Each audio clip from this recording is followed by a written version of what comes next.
Hello friends, हम 2.2 को continue कर रहे हैं। क्वाड्रेटिक इक्वेशन के एक्सरसाइज है और 7 से हम स्टार्ट करते हैं, जो कि हमको एक्टिविटी टाइप प्रोवाइड किया है। बट अगर ये ऐसे ही आया तो भी आपको समझ में आना चाहिए कि इस तरह से सॉल्व करना है। तो चलो स्टार्ट करते हैं। ये आपको दिया गया इक्वेशन, आप डरो मत इक्वेशन को देखकर। आपको फैक्टराइजेशन किस तरह से सॉल्व करना था उसी तरह से सॉल्व करना। First term multiply by last term, तो यहाँ पे मैं कर रही हूँ √2 मल्टीप्लाई बाय 5√2। करेक्ट। देखो इसके पास सिर्फ 5 है तो 5 मैंने ले लिया। एंड आपने 9th में सर्ट सीखा होगा ना, सर्ट्स के हिसाब से ये √2 इंटू √2 जब जॉइंट हो जाता है सो ये कुछ ऐसे बन जाता है। 2 है ना इसमें, सो ये कट हो जाता है। तो माई आंसर इज 2। सो मतलब ये √2 क्या बन जाएगा, 2 एंड 5 2 इज 10। आपको 10 को ऐसा स्प्लिट करना है कि आपको 7 मिले। तो बहुत सिंपल है, 5 2 10 होता है। और आप यहाँ पे प्लस की साइन है तो यहाँ पे भी प्लस है, यहाँ पे भी प्लस। सो देखो ये लोग ने फर्स्ट टर्म लिखा है और इसकी जगह पे क्या आएगा, ये दोनों नंबर।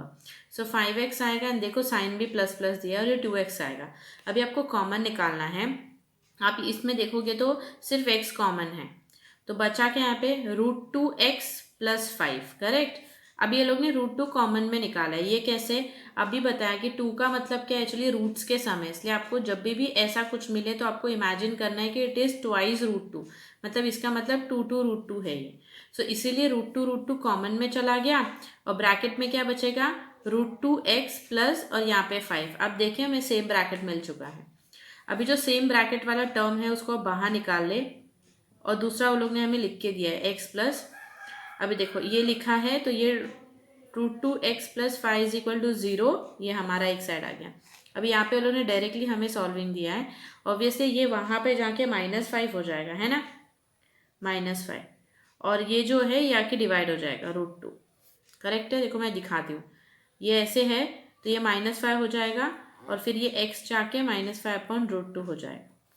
सो यहाँ पे आएगा आपका -5/√2।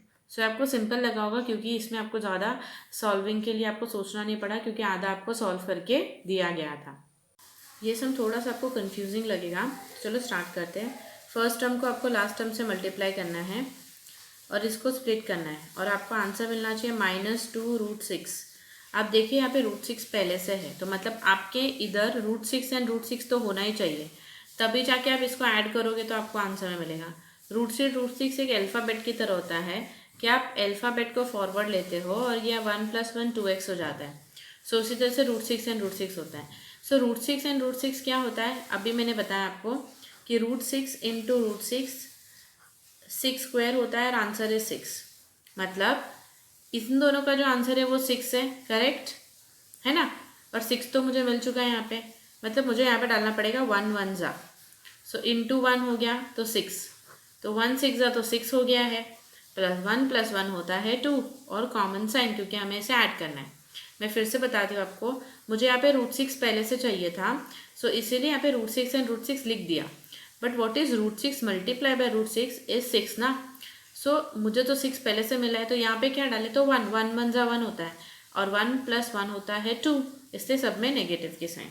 अभी ये आप ध्यान से देखिए, ये 3x² -1√6x और -1√6x + 2 = 0। अभी आपको कॉमन निकालना है। कॉमन निकालने के टाइम आप देखिए √6 एंड √6 है तो इसको मैं लिखूंगी √3 × 2 एंड यहाँ पे मैं लिखूंगी √3 × √2, है ना, क्योंकि ये 3 2 ज़ा 6 है तो कुछ स्प्लिटिंग ही नहीं कर सकते। एंड इधर क्या लिखेंगे, √2 × √2 = 2 और यहाँ पे लिखेंगे √3 × √3 = 3। मतलब सारे हम लोग रूट के हिसाब से चलेंगे। अब देखो ये दोनों कॉमन है तो बाहर आ गया और x भी कॉमन है, बाहर आ गया। यहाँ पे क्या बचेगा, √3x बचेगा, ठीक है। और यहाँ पे क्या बचेगा, √2 बचेगा सिर्फ। इसी तरह से यहाँ पे आप देखोगे तो √2 कॉमन है तो -√2, तो ब्रैकेट में बचेगा √3 बचेगा और x बचेगा। माइनस प्लस माइनस होता है √2 = 0। आप देखिए आपका ब्रैकेट जो है वो सेम है, सो मैं सेम को बाहर निकाल रही हूँ और ये जो बाहर है √3x -√2 ये भी बाहर आ गया, ये वाला। ओके, नाउ 0 आप दोनों को देना है तो ये मैंने दोनों को 0 दे दिया। √3x -√2 = 0।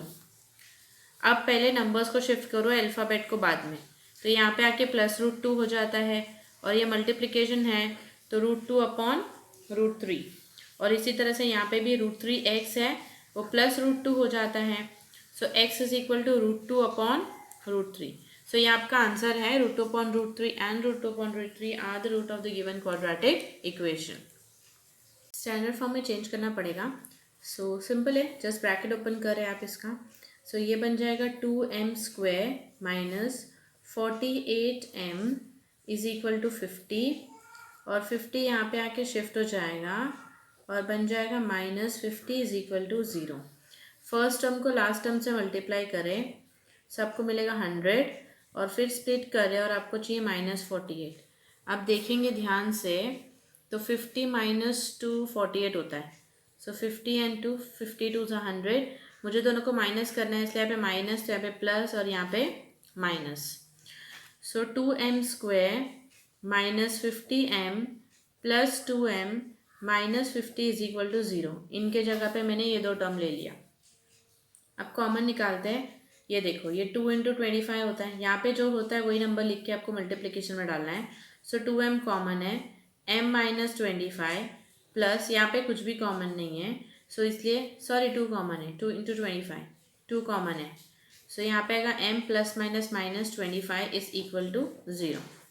अभी m माइनस 25 और उस साइड आएगा 2m plus 2 is equal to 0.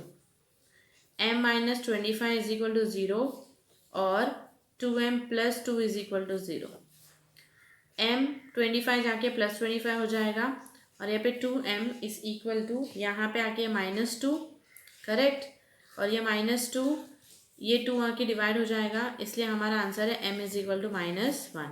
So answer है 25 and -1 are the root of the given quadratic equation. 10 sum बहुत सिंपल है. आप देखिए यहाँ पे सिर्फ यही नंबर है, तो ये यहाँ पे आके 9 डिवाइड बाय 25 हो जाएगा.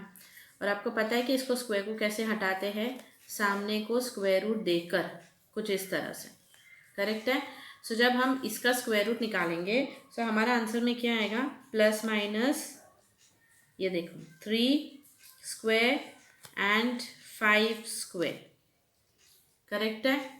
3² एंड 5² और प्लस माइनस ये कट हो जाता है ना. सो यहाँ पे मुझे मिलेगा प्लस माइनस 3/5. सो m के दो आंसर हो गए, एक है +3/5 और एक है -3/5. So simple. आप देखिए इसको यहाँ पे शिफ्ट करें और ये स्टैंडर्ड फॉर्म में तो है नहीं क्योंकि इसका जो सी टर्म है वो नहीं है. सो हम डायरेक्टली इसमें ही कॉमन निकालेंगे. ये देखो 7 3 = 21 होता है, तो मैंने 7 को कॉमन निकाल दिया और m भी कॉमन है.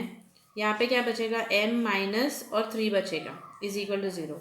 अब ये 0 दोनों का है, तो अब 7m इज इक्वल टू 0 दे दे या फिर आप दे दे m minus 3 is equal to 0.